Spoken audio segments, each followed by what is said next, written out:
Kathleen, arrête donc de capoter avec les maladies. Je capote pas avec les maladies, c'est les maladies qui capotent sur moi. Je pense que t'es hypochondriaque, sérieux. Hypochondriaque? Ça fait-tu des rougeurs, ces gencives, ça, parce que j'en ai? Puis je fais une infection de la levure aussi.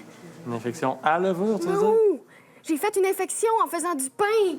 OK, présente Louis T, s'il te plaît. Cette semaine, Louis T est allé rencontrer l'entrepreneur le plus influent du domaine de l'humour, Gilbert Rozon. Rozon? Ça sonne comme une infection de la peau, ça! Oh, je pense que je fais du rozon! Avec moi aujourd'hui, le fondateur de Juste pour rire. Il est donc la raison pourquoi il y a trop d'humoristes au Québec, Gilbert Rozon. Salut. Salut, ça va? Oui, très bien. Ça va très bien. Vous? Très, très bien. D'abord, je commencerai par une question un peu sérieuse. Est-ce que c'est possible de percer en humour au Québec sans Juste pour rire? Absolument. Absolument. Ah oui, bien oui. Comme c'est possible de réussir sans faire l'École nationale de l'humour, ça n'existait pas. On l'a complètement financé, même avec Juste pour rire, puis le gouvernement fédéral, à l'époque, un fonds de formation. À l'époque où le fédéral aimait les arts encore. Non, bien, ils aiment encore. Sinon, Radio-Canada n'existerait pas. Mais dans les faits, on avait eu de l'argent pour développer un programme d'études en formation et on payait les étudiants. Et le paradoxe intéressant, c'est que la 3e, 4e année, on n'avait plus d'argent. Le gouvernement avait donné ça pour 3 ans. Et nous, on avait mis presque 1 million. Et on est obligé de demander 8 ou 8 000 à l'époque par année, ce qui était colossal. Et les inscriptions ont doublé. Bon, bien là, on sent qu'on s'enligne vers le printemps érable puis qu'on va Mais parler... le pire, c'est que c'est une vraie histoire qui m'avait marqué parce que même moi, j'étais contre. On avait fait un conseil d'administration.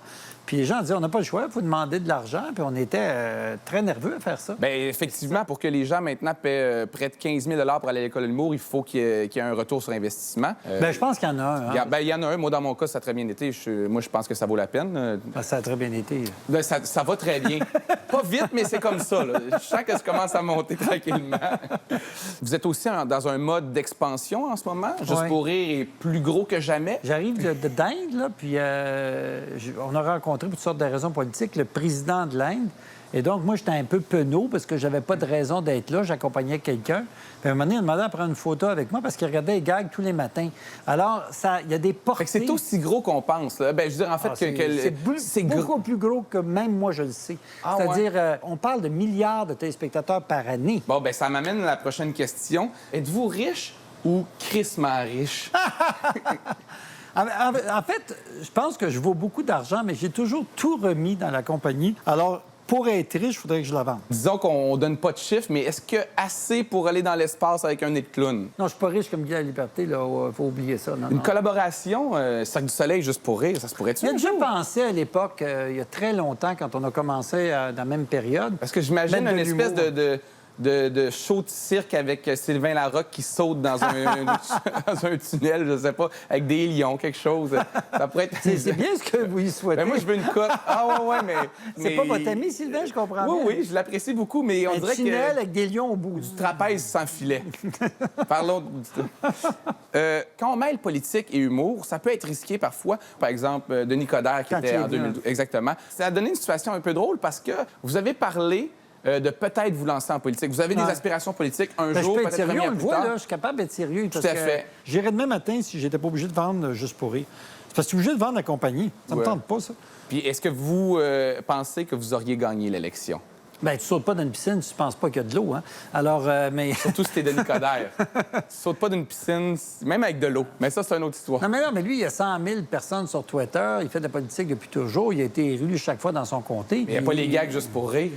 Il n'a pas rencontré le premier ministre d'Inde dernièrement. Je suis allé sur les idées, je suis allé sur une opinion. J'aurais peut-être pas gagné, mais moi, je suis allé pour me servir. Moi... J'aurais été pour servir, pardon. Je suis pas sûr.